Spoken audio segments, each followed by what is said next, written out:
श्री ज्ञानेश्वर महाराज, ज्ञानेश्वर माउली, जिनको महाराष्ट्र में सब लोग माँ कहते हैं, यही माँ है।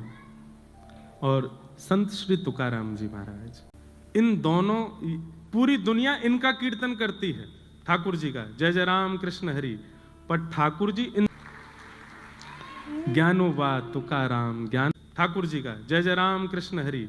पर ठाकुर जी इन दोनों का कीर्तन करते हैं, ज्ञानेश्वर माउली,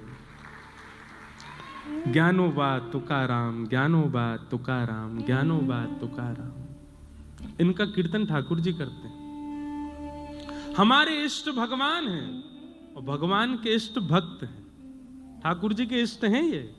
ठाकुर जी भक्तों को अपना इष्ट मानते हैं। अनुब्रजाम में हम नित्यम पूये ये तन्य रेणु भी। कितना सुंदर भाव कहते हैं ठाकुर जी कि मैं अपने भक्तों के पीछे कैसे चलता हूं, जैसे गैया के पीछे बछड़ा चलता है, उसकी रज में सना हुआ, उसके रज में लिपा हुआ, ऐसे मैं अपने भक्तों के पीछे पीछे चलता हूं। ज्ञानोबा तुकाराम। भक्ति काल के सबसे पहले भक्त भारत के श्री ज्ञानेश्वर माउली, और भक्ति शतक के एक प्रकार से विश्राम श्रेणी में भक्त जो हुए उनमें श्री तुकाराम जी। तो संपूर्ण भक्त इनके बीच में आ जाते हैं, इसलिए ठाकुर जी इन दोनों का कीर्तन करते हैं, ज्ञानोबा तुकाराम।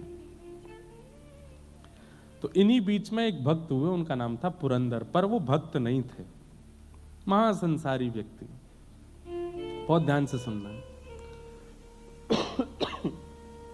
पुणे के पास में व्यापार करते थे, दुकान थी उनकी। उनकी पत्नी का नाम था सरस्वती बाई। क्या नाम था? कंजूस एक नंबर के थे। मैं कभी कभी कथा में एक बात कहता हूं कि व्यक्ति यदि संसारी है और घोर संसारी है तो भी कभी कभी ठाकुर जी की कृपा उस पर हो जाती है। ये बिचले जो होते हैं ना, भक्त भी हैं संसारी भी हैं, उन पर ठाकुर जी कई बार दृष्टि कम करते हैं, या तो पूर्ण रूपेण भक्त हो या पूर्ण रूपेण संसारी हो। संसार प्रिय लगता है तो पूरे पूरे संसार के हो जाओ, ठाकुर जी प्रिय लगते हैं तो पूरे पूरे ठाकुर जी के हो जाओ। तो पुरंदर जी जो थे ये पूरे पूरे संसारी थे, लेकिन इनकी पत्नी परम भक्त सरस्वती बाई। भगवान ने मन में विचार किया, न दान करता है, न पुण्य करता है, न किसी भी प्रकार की कोई सेवा करता है, बस ये पूरे दिन व्यापार करता है, धन कमाने में इसकी रुचि है, इस पर मुझको कृपा करनी है। न जाने कौन से गुण पर दयानिधि रीझ जाते हैं, कौन से भाव पर रीझ जाए, क्या पता ठाकुर जी का। अच्छा, एक बात और मैं स्पष्ट कर दूं, महासंसारी तो है, महासंसारी है, लेकिन वैष्णव अपराध से बचा हुआ है तो ठाकुर जी की कृपा होगी। लेकिन महासंसारी है और वैष्णव अपराध भी करता है तो ठाकुर जी की कृपा नहीं होगी। ठीक है, संसार के विषय भोग विलास आदि सब में संलिप्त है, लेकिन अभी तक वैष्णव अपराध नहीं बनेगा, और कुछ नहीं। हम तो हमेशा कथा में कहे, ठाकुर जी की भोग में कोई कटौती हो जाए चलेगा, ठाकुर जी के श्रृंगार में दिक्कत हो जाए चलेगा, ठाकुर जी की सेवा में दिक्कत हो चलेगा, पर ठाकुर जी का नाम गाने वाले किसी की सेवा में कभी कोई अपराध मत करिएगा, वो अपराध है, उससे ठाकुर जी क्षमा नहीं करते। तो पुरंदर दास जी जो थे, इनसे वैष्णव अपराध नहीं हुआ था अभी तक, लेकिन ये महासंसारी थे। एक बार ठाकुर जी के मन में आया कि मुझे इन पर कृपा करनी है, और किस लिए कृपा करनी है? क्योंकि पत्नी परम भक्ता है। तो ठाकुर जी एक दीनहीन से ब्राह्मण बनके, यही पंडरीनाथ भगवान दीनहीन से ब्राह्मण बनके पहुंच गए, और पहुंच करके पुरंदर दास जी की दुकान पर जाके खड़े हो गए। पुरंदर दास जी बोले, कहो क्या चाहिए? सेठ जी, कुछ नहीं चाहिए, मैं तो एक गरीब ब्राह्मण हूं, मेरी बेटी विवाह के योग्य हो गई है, उसका विवाह करना है, पर जो वर पक्ष के लोग हैं उन्होंने कुछ मांगे रखी हैं, वैसा विवाह नहीं होगा तो विवाह टूट जाएगा, आप कृपा करके मेरी थोड़ी सहायता कर दो, मैं धीरे धीरे आपका कर्जा चुका दूंगा। पुरंदर दास जी बोले, तुमको पूरी नगरी में मैं ही मिलाऊं मांगने के लिए, कहीं और चले जाओ, किसी और से मांग लो। नहीं नहीं नहीं, आपके रूप से ऐसा लगता है आप बड़े दयावान हो, आप जल्दी कृपा कर दोगे, आप ही दे दो, कुछ दे दो मुझे। पुरंदरदास जी अपनी कुर्ता देखा, देखो मेरा कुर्ता यहाँ से फट रहा है, मेरी धोती फट रही है, मेरी बैठने वाली जो गलीचा है वो भी फटा हुआ है, मेरे खुद की हालत ऐसी खराब है, मैं तुम्हारी सेवा कैसे करूं? नहीं नहीं महाराज, आप चाहेंगे तो सब हो जाएगा, मेरी थोड़ी कृपा कर दो, मुझे थोड़ा सा धन दे दो। लेकिन ठाकुर जी हट कर लें तो कौन समझा सके। यहां दुनिया के लोग जिद पे अड़ जाते हैं तो नाक में दम हो जाता है, ठाकुर जी अगर जिद कर लें दुनिया बनाने वाले, तो उनको कौन समझाए।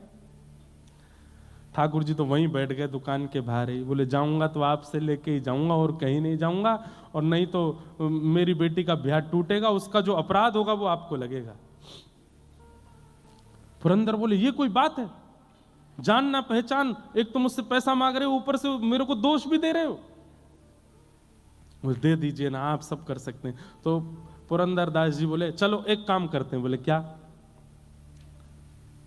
तुम मुझे कोई अमूल्य वस्तु दे दो और उसके बदले में तुम्हें पैसे दे दूंगा, और तुम्हारा अता पता तो कुछ है नहीं, कहीं तुम भाग गए पैसा लेके, तो अपनी कोई मूल्यवान वस्तु मुझे दे दो और मुझसे पैसा लेकर के चले जाओ, और जब तुम्हारा ब्याह हो जाए, चुकाने लायक स्थिति हो जाए, तुम वस्तु मुझसे वापस ले लेना, पैसे मुझे दे देना।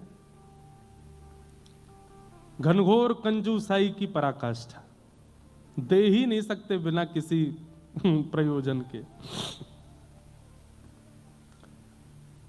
ठाकुर जी बोले मेरे पास तो कुछ भी नहीं है, मैं कहां से लेके आऊं? बोले तो भैया देखो अब मैं राजी हो गया हूं। हाँ भाई, नगर के लोग इकट्ठे कर लिए, देखो मैं इनको देने को तैयार हूं, पर मैंने एक शर्त रखी है, ये अपनी कोई वस्तु मुझे दे दें, बदले में पैसा ले जाएं, बेटी का ब्याह कर लें, जब चुकाने की स्थिति हो तब वापस अपनी सामग्री लेके मुझे पैसा दे जाएं, कोई बुराई है?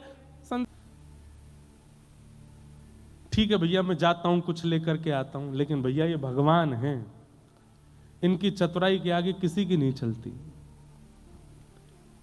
ठाकुर जी बोले मैं अभी आता हूं कुछ लेकर के। बोले हाँ जाओ, लेके आओ। भगवान सीधे पुरंदर दास के घर पहुंच गए। घर में सरस्वती बाई बैठी थी, द्वार पर आकर के रोने लगे, गिरने लगे, सिर पटकने लगे। सरस्वती बाई तो परम भक्त थी, उसके अंदर तो दया आ गई, दौड़ करके आई, अरे अरे महाराज जी क्या कर रहे हो आप ऐसी स्थिति क्यों हो गई, इतने विचलित क्यों हो रहे हो, क्या बात है? बिल्कुल मना कर दिया। मैं दूसरी जगह गया, वहां भी मना कर दिया, मैं तीसरी जगह गया, मैं पूरे नगर में घूम गया। लेकिन फिर ठाकुर जी एक बात बोले, ये नहीं कहा आपके पति, ये कहा एक राजी हो गया देने को, लेकिन उसने कहा है बदले में कोई वस्तु दो और पैसा ले जाओ। मैं कहां से कोई वस्तु दूं? मेरी बेटी का ब्याह है, कुछ कृपा करो, आप कोई वस्तु मुझको दे दो। सरस्वती बाई बोली कि मेरे पति इतने कंजूस हैं कि मेरे सारे गहने भी तिजोरी में रखते हैं, मैं क्या दूं आपको? लेकिन भक्त का एक स्वभाव होता है, वो किसी के नेत्रों के आंसू देख करके पिघल जाता है। संत हृदय नवनीत समाना, संत का हृदय, भक्त का हृदय मक्खन के जैसा होता है, दूसरे के ताप से पिघल जाता है। सरस्वती बाई देख नहीं पा रही थी जिस विचलनता में वो व्यक्ति था। अपनी नाक में केवल एक कांटा जैसा पहना था सोने का, तुरंत उसको निकाल करके कहा मेरे पास में यही है और कुछ भी नहीं है, अगर इससे आपकी बेटी का ब्याह तो नहीं हो पाएगा पर थोड़ी सहायता तो हो जाएगी, मैं ये आपको दे देती हूं, आप ले जाओ। भगवान बड़े प्रसन्न हो, जय हो जय हो। ठीक है, ऐसी थोड़े थोड़े बूंद से ही सागर भर जाएगा, गागर भर जाएगा। आपने थोड़ा दे दिया, कोई और दे देगा, लाइए दे दीजिए। नाक का वो सामग्री उतार करके दे दी। ठाकुर जी लेकर के सीधे पुरंदर दास के पास ही पहुंचे। तुमने कहा था कि कोई वस्तु दे दो, उसके बदले तुम पैसा दोगे, लो वस्तु, लाओ पैसा दो। पुरंदर दास ने जैसे ही देखा, ये तो मेरी पत्नी का ही नाक का काटा है, तुम कहां से लाए? बोले इससे तुमको क्या, तुमने कहा था कि वस्तु दो और धन ले जाओ, वस्तु दे दी, अब धन दे दो। भैया ठाकुर जी जैसा स्क्रिप्ट राइटर नहीं देखा मैंने। आपकी बंबई नगरी में एक से एक राइटर होंगे, एक से एक प्रोड्यूसर, डायरेक्टर, स्क्रिप्ट राइटर होंगे, पर ठाकुर जी जैसा कोई नहीं है। हम आप सबकी स्क्रिप्ट इतनी खतरनाक लिख रखी है उन्होंने, कल क्या हो जाए पता नहीं, कुछ पता नहीं है, कब कहां किसके कैसे मोड़ देते हैं। जय हो। ये डायरेक्टर हैं, ये प्रोड्यूसर हैं,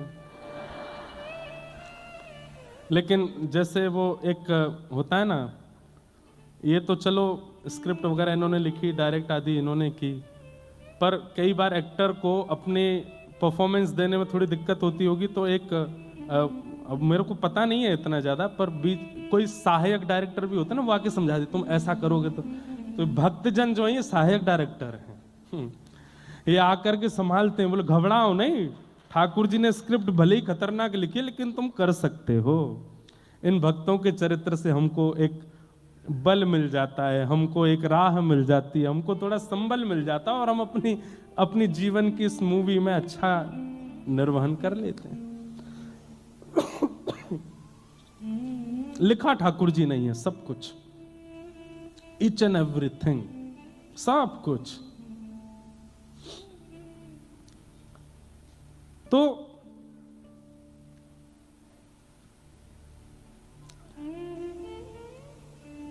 ठाकुर जी पहुंच गए, वो नाक की बाली दे दी, नाक का कांटा दे दिया, बोले लो वस्तु लो, पैसा दो। तो पुरंदर को यह बात पता है कि मेरी पत्नी स्वभाव से बड़ी दयावान है, और उसी ने दया करके बिना मुझसे पूछे, बिना मेरी आज्ञा के अपनी नाक की एक कांटा निकाल करके दे दिया। इसको तो मैं पैसा दे देता हूं, लेकिन आज अपनी पत्नी को नहीं छोड़ूंगा। भगवान को जितना जरूरत थी उतना पुरंदरदास ने दे दिया, और उस नाक के कांटे को अपनी तिजोरी में रख के ताला लगा करके, और दुकान में जो काम करते थे सबसे कहा आप सबकी छुट्टी है, जाओ। सेठ जी अभी तो समय हुआ नहीं, नहीं आज जाओ। और ताम्रवर्ण हो रहा था मुक्का, आज अपनी पत्नी को नहीं छोड़ूंगा। दुकान बंद की, तो दुकान में एक कार्य करता था, वो इनकी पत्नी को बहुत मानता था, उसकी भी वो सहायता करती थी। वो दौड़ करके पहले ही पहुंच गया, बोले मां आप अपनी रक्षा कर लीजिए। क्यों?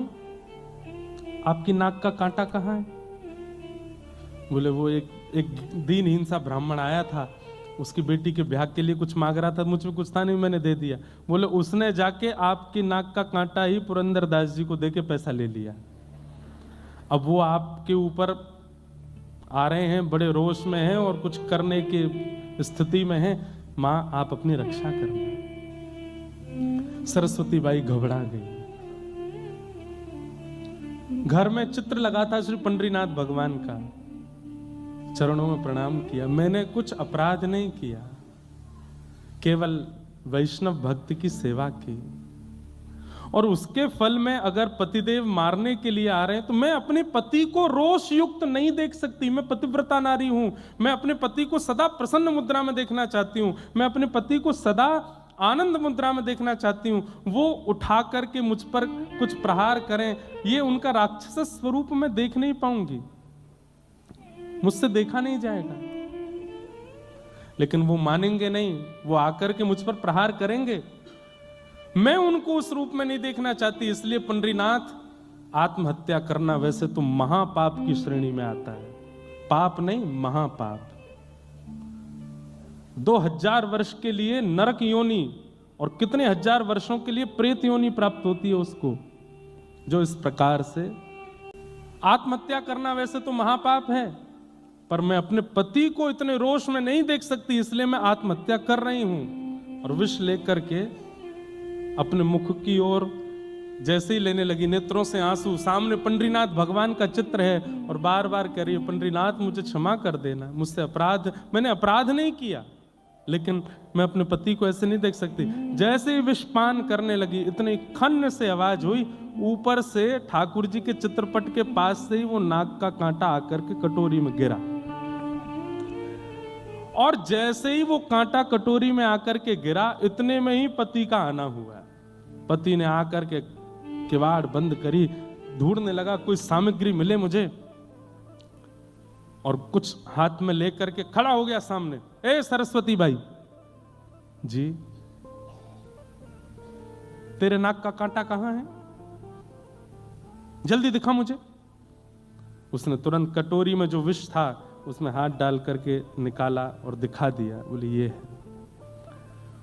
पुरंदरदास बोले इधर दिखा, देख करके देखा तो वही कांटा था। बोले असंभव, ये हो ही नहीं सकता, ये तो मैं अपनी तिजोरी में रख करके ताला लगा करके आया हूं, तेरे पास कैसे आ गया। रुक, यहीं रुक, मैं अभी आता हूं। दौड़ करके अपनी दुकान पर फिर से गए, दुकान खोल करके तिजोरी खोल करके देखा तो कांटा वहां नहीं था। लौट करके आए, ये कैसा जादू सीख के आई है तू, कर करके बोली सब पंडरीनाथ की कृपा है। एक विरक्त एक परम ब्राह्मण मेरे द्वार पर आके रोने लगा, मैंने उसको दिया, मुझे पता चला कि उसने वो कांटा जाके आपको दिया और आप रोष में मुझे मारने आ रहे हैं।